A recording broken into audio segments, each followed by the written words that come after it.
Are back here on HBCU Takeover, the Good Trouble HBCU Takeover, Larry Lear, SNY TV, NBC Sports, Madden NFL, and got another great panel here. Got the great Jasmine Burke. She's an actress, an author, a filmmaker, and then we've got the young broskies here representing a couple of HBCUs.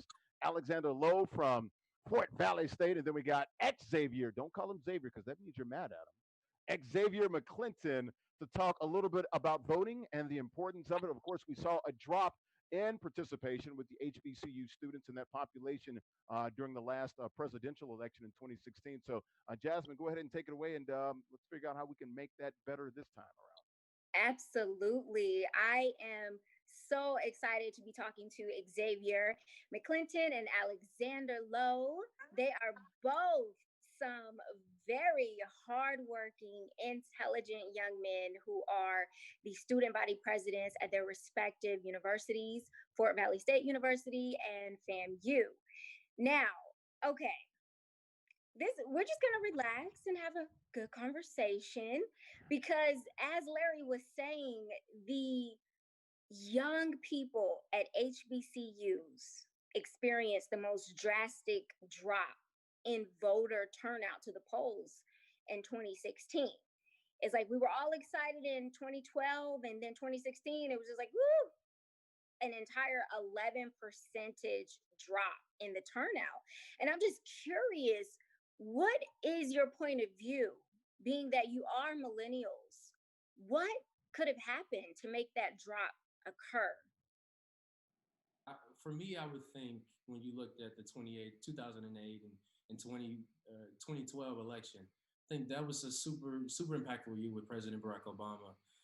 Specifically for HBCUs, whenever you see somebody that looks like you, that comes from a similar background as you do, running for that office, there's a different type of confidence and a different type of energy that you have going to the polls.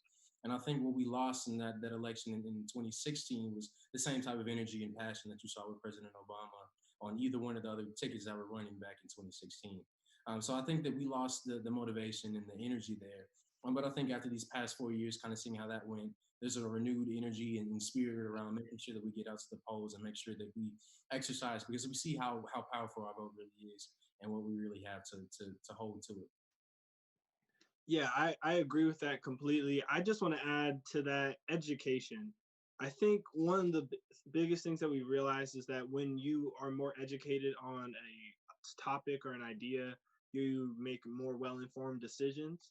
And I think the energy during that time was, I don't like either options that were presented. So I would rather, not participate whatsoever. But I think something that needs to happen in terms of educating individuals across America, especially in the HBCU community, is what happens when you're not involved at all in the voting process. And even if you might not see a position or an individual who you feel is the best for the position, making sure that you're a part of that process of deciding, at least so we can have what we consider the better of two evils in terms of that phrasing. I understand that, Alexander. You gave a really great interview in Watch the Yard, that publication. Oh, and you said that, you said a lot of large media outlets lack a connection and understanding of the culture.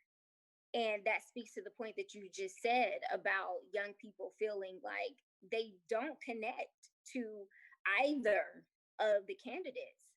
What do you think are some issues that candidates can speak about that speak directly to millennials and youth, that they would really, their ears would perk up and say, oh, now you're speaking my language? So I think the first thing, and I don't know if it's exactly a topic, but I feel like you have to keep it simple. And not because we can't understand complex things, because a lot of us do not want to deal with any more drama in the sense of what politics kind of pose. So bringing more so factual understanding of what it is that, the candidates' goals are and how we can move forward in the world or where we fit in. Because a lot of us are trying to figure out how we're going to make it. How we're either in the midst of college or we're working a job. And so a lot of us don't have a larger scope yet of where they're going. They're trying to figure that out. And so you can't exactly talk day to day, 9 to 5, I guess, marriage, family life, because that's not where we're at. So you again, I think you got to keep it simple. You got to keep the drama out of it. In terms of giving topics, people want to know, again, how are they going to be able to make it with their college debt coming out of college? Will they be able to have a wage that's enough for them to start building money and to be successful and actually make it in America? So I think those are the big topics on everybody's mind, and then just cutting out all the naysay and the drama that typically is there with politics. Okay, that makes a lot of sense. Keep it simple, keep the drama out of it, and stick to topics that directly affect college students, such as debt and wages. That's really what you want to know, right? You're going to school for, when you boil it down, like, how are you going to help me clear this debt? Okay. And when I come out of school, will I have a job that's going to pay me a respectable wage? Speak to me about those things, and I'm behind you all day. Yeah, Pretty much. Yeah, for the most part. Okay. So Xavier, you were quoted in a publication saying that at FAMU, you guys have a strong history of supporting the civil rights movement and standing behind civil rights and being activists. And you said you guys have been doing a lot of protesting down there, and you've been working with the local authorities. I just have a question. In the primaries, were you connecting with any of the local candidates that were running for offices? Were you able to meet some, shake their hands, and hear what they had to say? And if so, what were some disconnects that you felt were there? Yeah, so early on, because of what obviously the COVID-19 virus halted a lot of that, but early on we were able to make a lot of connections with the local officers or the local candidates that were vying positions. There was a lady who's running for a local judge. A lot of the candidates that we really wanted to support, or let me speak for myself, a lot of candidates that I really wanted to support to kind of challenge the people who are already in the spot, unfortunately weren't able to find the signatures and get the fundraising dollars because of the virus that was going around. And the commission of electoral commission, or was the board of elections, decided not to lower that minimum or that threshold that you need to kind of reach. So we're in a weird spot of, there's a lot of unopposed tickets, and there's a lot of I guess not real competition or candidates that we really have a strong passion for. But early on, we were starting to make some connections and some bridges to really making sure that the elected officials that we supported and that we talked to really had an idea of what FAMU students really needed, and what we were really looking for out of the next couple of years in the office. So what are some of the things that you were doing as the student body president to connect with those candidates? Do they reach out to you, or do you make a concerted effort to reach out to them? And then how do you guys get together? Is it talking in forums? I know with COVID, things probably, like you said, had to kind of switch up a bit, but how did you guys accomplish that? Like, I'm curious, how does that process work? Yeah, for us, it's a lot of reaching out, which good, wrong, or indifferent, right, wrong, or indifferent. That's what we've reached out to candidates, kind of said, hey, look, we're looking to have a forum to educate these individuals, whether that's through the collegiate 100, or that's the FAMU College Democrats, or just any other kind of politically engaged organization that we have on campus. Setting up these town halls are really important to making sure that we have an educated voter base on campus, that you have an understanding who's supporting what ideas, who's going for what things, because that's what it comes down to. Is all about education. So you kind of just get with them and like you do the reaching out. Yeah. You guys educate yourselves. Yeah. So you go and find out who's running, and then you reach out to them and say, hey, we would love for you to come talk to us. Now, do you get a lot of push? Are you able to get in touch with candidates easily, or? Yeah, that's one thing that I would be able to say about being student body president. A lot of times, whenever you reach out, there's a lot of responses back from individuals. So, like, if you were to send an email and say, hey, look, we're going to have this setup or this town hall where we have students that are sitting in, listening, You can kind of give your speech about why you're the best person for this role and what your platforms are. I think that was one of the things we've been able to do over the past couple of months leading up to the election, and something that will kickstart going back into the fall. Okay, wonderful for making those efforts and reaching out and educating yourselves. That was one of the reasons, the main reason why I started the hashtag Secure the Vote Challenge, because I felt there are a lot of great efforts, such as the one that we're supporting now with the courageous Representative John Lewis, encouraging us to get into good trouble by getting out and voting. And I also wanted to add to that narrative and say, well, let's educate the vote. Because as you were saying, Alexander, a lot of times, not just youth, but people across the board don't know who to actually vote for. They don't even know who's on the ballot. And that's what happened to me. I opened my absentee ballot and I was looking at all the names, and outside of who was running for president, and I was a little knowledgeable on the state senator race, but everybody else, I was like, I have no idea who these people are. I'm like, and it was all of these judges and for the Supreme Court and Superior Court and for sheriff. And I was just like, oh, isn't this sad that you go to the polls and just to vote, we got you to the polls, but now you're there, you're looking at everybody like, who? What? I guess. So Secure the Vote Challenge is about educating the vote. That's why I'm asking these questions about how you guys engage with getting to know the candidates in your areas. Alexander, do you want to add to that what initiatives you were working on as student body president at Fort Valley State University for this primary election? Sure.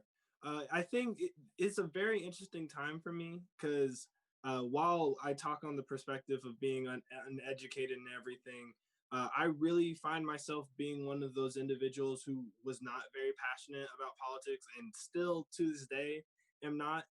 But what I recognized over the past, the past 4 years, but really what's come up within the past months that, being a neutral force in all of this is not anything that I can, allow for myself anymore. And so I've worked on challenging myself to actually go out and educate myself on who's running and everything. So in terms of using my platform, there are different organizations on campus like the NAACP, but for me specifically, I've been trying to use the opportunity as being SGA president to have myself in conversations like this and then sharing that information with my peers so they're seeing it and they're asking themselves that question.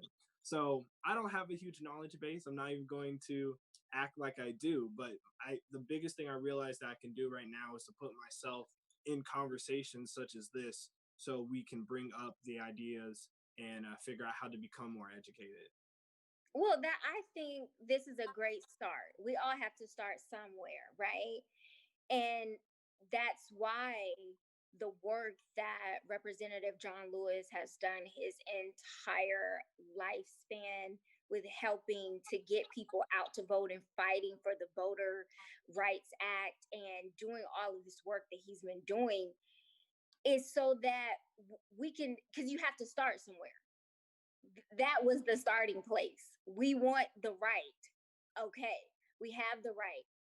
Now, Representative Lewis has continued that work with, okay, now we have the right, go vote. Okay, now that we have the right and we can vote, now let's get educated about the vote. So it's step by step. So you're taking the first step. That's good. All right, so I want to ask you guys, because I hear this term all of the time. And I just want to know, does it even impact the young people anymore? And that term is, your ancestors died for you to vote. Xavier, you want to go first on this one? Throw the ball in your court. Look, I think for me, it's one of those cliches. Like we understand that there was a period in time where our ancestors couldn't vote. They couldn't go. And when they got there's a lot of restrictions and ways for them to be discouraged and not even want to go vote. And that's not the case anymore in most situations. And so I think we understand that and we know that. And I think that there's a large reason why you see young folks are really excited about this year. But with all of that being understood, I think that we understand that and we get that, and I think that that's a big reason why we're going to push for the next couple of years to make sure that we get that back and we drive that. But that saying is a little cliched, and it's one of those things with young folks. It's like you get tired of hearing the same thing over and over and over again. I think that there's a renewed sense of energy around this election this year. I'll just add to that, because for me, the aspect of things that people have worked on is very impactful in my life. Going back to my grandfather, he worked in the army and everything, and he sacrificed a lot for my livelihood right now. So that sense of reverence is something that's really important to me. But trying to culminate an idea of how my peers take it as a whole, I think realistically, it just, not that it doesn't hit, but it loses context as time goes by. If that's the best way I can word it. And I think the reason why there's such a strong reaction right now is because we have a lot more context to the problems that are going on. And I think with our society, the way we've moved, we've been skating over a lot of the problems that are consistently still here. Racism, systematic racism, and all these other things, they have always still been here, but we've started to kind of act like they're not. And so I think that's why there's such a surge right now, because the problems are so visible. So I think in an aspect, I guess to go further with it, is that we have to continuously paint the picture of what is still wrong in our nation and our system and everything to elicit a more contextual response. Because otherwise, some people forget the whole aspect of where we're at and why everything happened in the first place. Very interesting answers. So what I'm hearing is your ancestors died for you to vote. Your feeling is kind of like, okay, I get it, but what has changed? There's a disconnect there, and I think that and when I say this, there's absolutely I wholeheartedly never will ever forget to vote and refuse to vote. But I think for some people, there's that mindset of the voting system's rigged, or our vote doesn't matter. There's an ignorance or a mistrust in the system, and I think that that's the first thing we got to do is we got to figure out how we're going to go about systematically restoring faith in the system. Figure out how we're going to deal with voter fraud. We've seen that case in Florida here. In our midterm elections, where there might have been or we believe that there was a lot of a play around the vote. So finding ways to build the trust in the system once again is really important to making sure that, and educating everybody is really important to getting that concept that, hey, your ancestors fought for this right to vote, so let's make sure that we utilize that and that we really make our voices heard. Okay, I get it. So a lot of people feel that young people just don't have any respect for all of the blood, sweat, and tears that were laid out for you guys.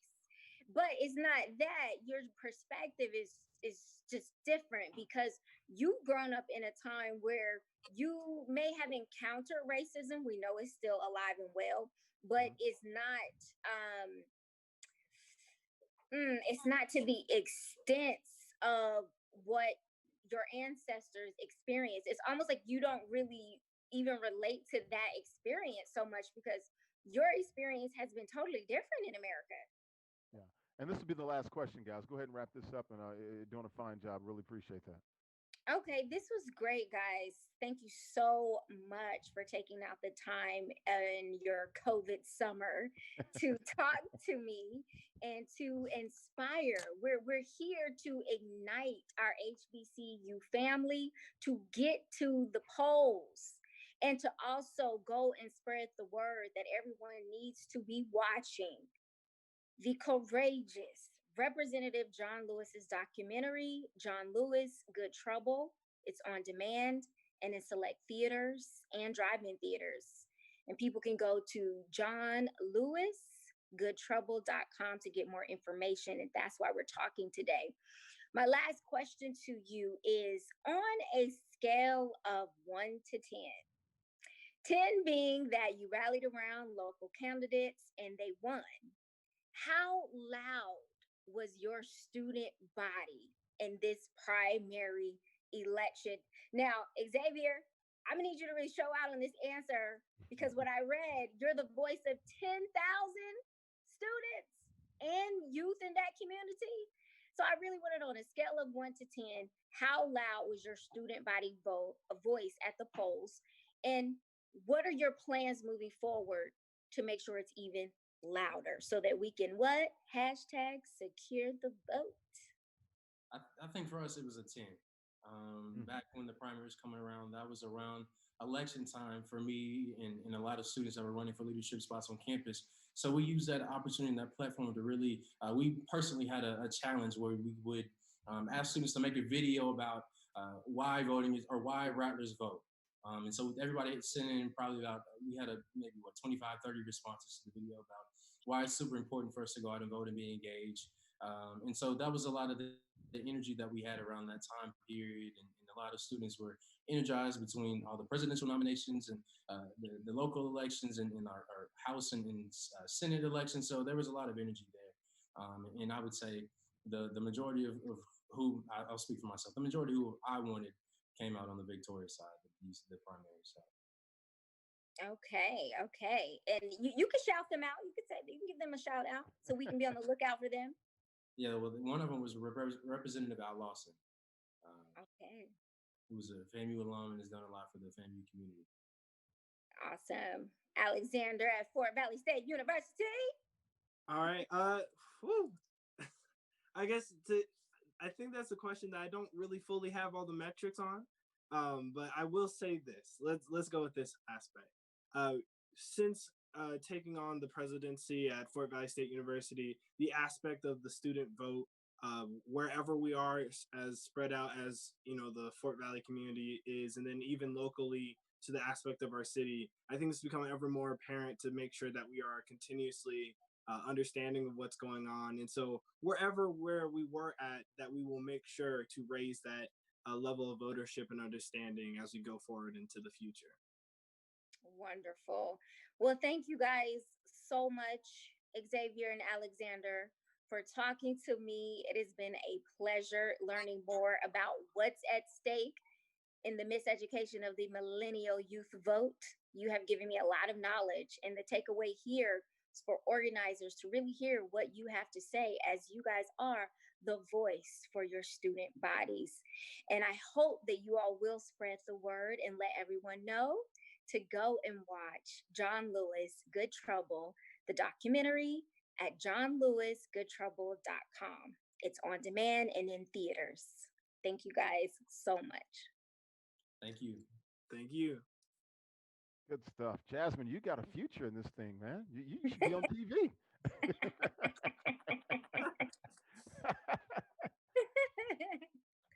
This was fun. This was very informative.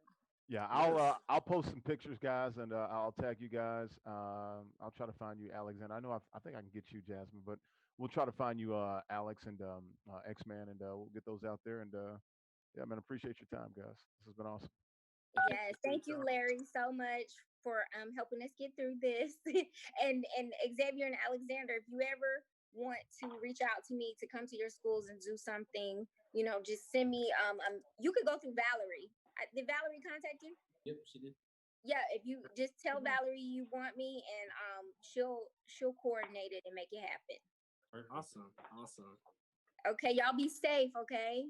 Thank you, Jasmine. Keep up the good work. Larry. Yes, ma'am. Okay. Thank you. Take care. Bye. Good luck, guys. We'll see you guys. Thank you. Okay. Larry.